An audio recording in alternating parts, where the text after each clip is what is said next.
Bismillahirrahmanirrahim. Assalamualaikum warahmatullahi wabarakatuh. Selamat pagi adik-adik semua. Gimana kabarnya pada pagi hari ini? Tetap dalam kondisi sehat ya? Fit? Oke, siap, sip. Ya, mantap. Oke. Terima kasih buat adik-adik semua yang telah hadir tepat waktu pada pagi hari ini. Tepat nih ya, pada jam 7 pas, bel juga telah berbunyi.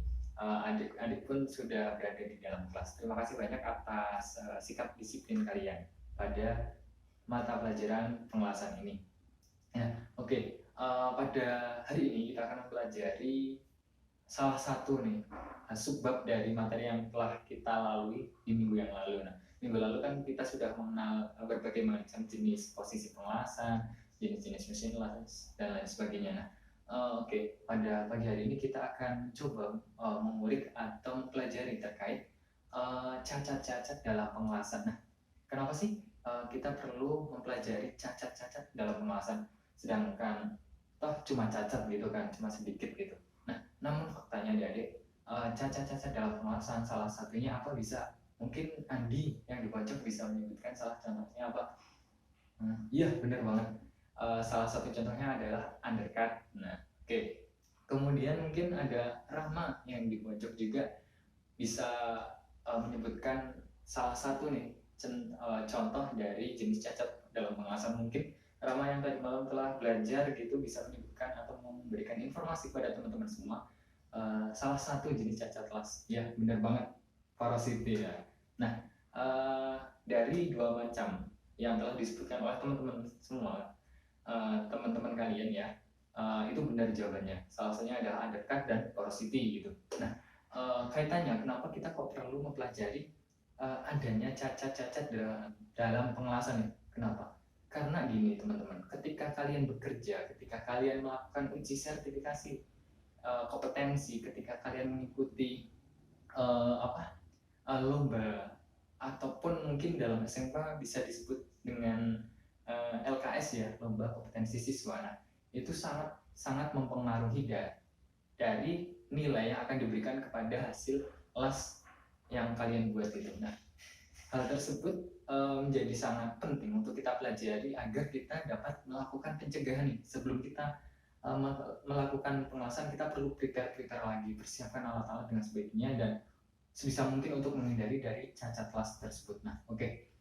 Ya, kita lanjut aja langsung ke materi ya. Yang pertama itu ada undercut. Nah, mungkin dari teman-teman bisa menjelaskan apa sih definisi dari cacat las undercut ini sesuai pada gambar yang telah ditunjukkan ini nih, kroa, cerukan, dan lain sebagainya. Mungkin bisa Desti ataukah Winda bisa menyebutkan ya, atau bisa menjelaskan definisi dari cacat las.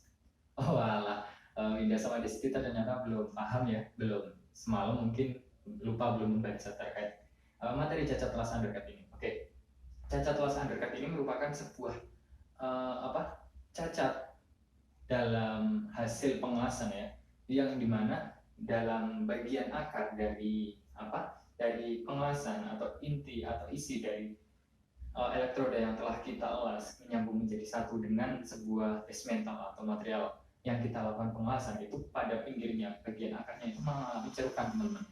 Nah, cerukan tersebut disebabkan oleh apa? Mungkin dari teman-teman ada yang lebih paham lagi nih. Iya, benar banget nih. Rama menyebutkan bahwa penyebab dari cacat las ini karena penggunaan arus yang terlalu besar atau ampere yang terlalu besar. Nah, makanya untuk solusi dari pencegahan atau mungkin penanggulangannya ya, kita perlu mengecilkan dari ampere yang kita gunakan gitu dalam posisi atau mungkin dalam proses pengelasan. Makanya ampere tersebut harus kita kecilkan, kemudian gerakan pengayunan juga harus kita perlahan gitu, jangan terlalu cepat.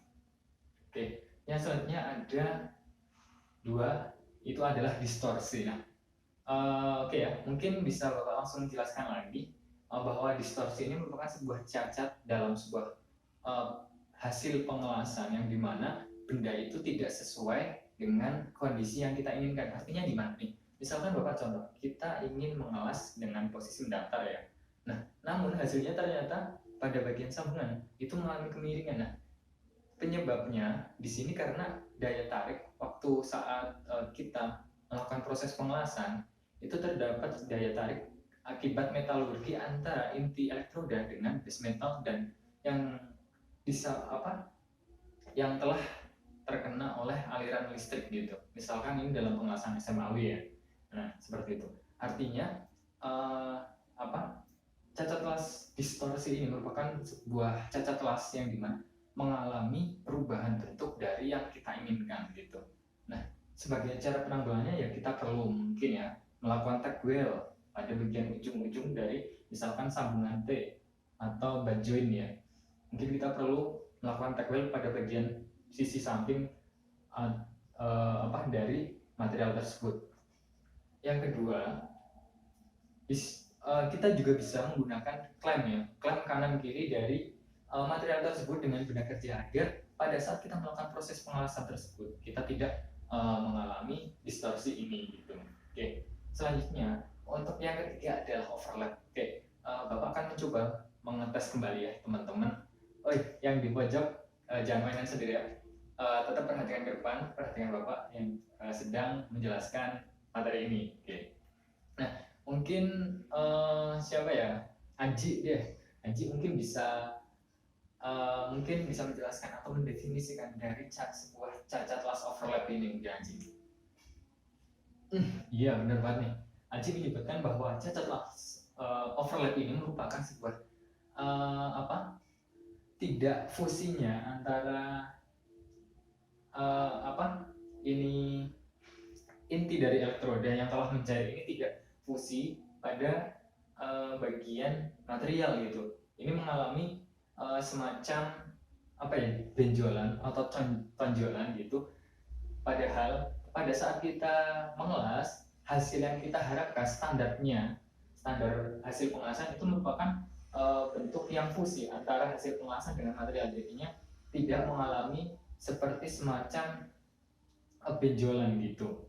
Nah, untuk mengatasinya dari penyebab cacat las overlap ini, makanya kita perlu dalam ketika kita menggoyangkan elektroda itu diusahakan tepat berada pada area groove-nya atau mungkin area kampuhnya, jangan sampai melebar dari area kambuh, karena kalau kita pun melebar dari area kambuh tersebut ya otomatis hasil pengelasannya akan mengalami overlap gitu teman-teman. Nah, mungkin cukup 3 itu saja ya adik-adik teman-teman semua yang bisa Bapak contohkan. Nah, untuk tugas selanjutnya nih, adik-adik perlu mencari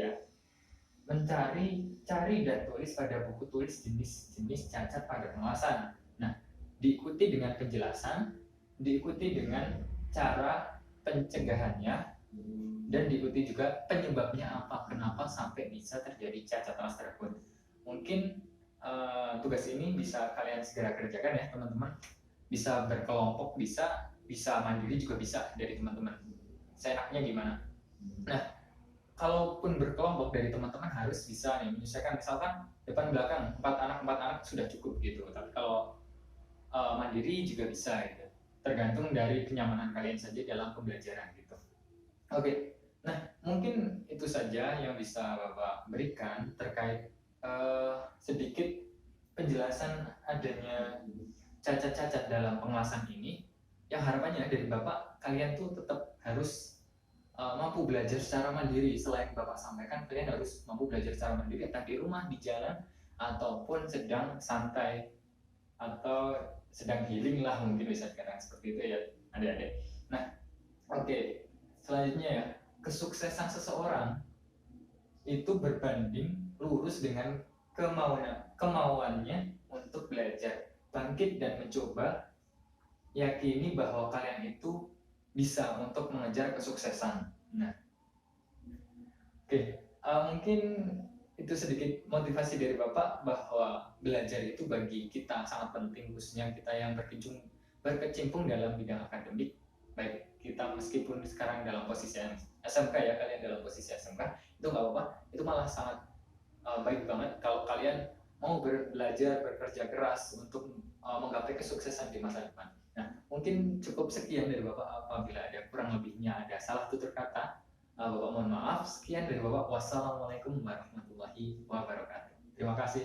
Dadah.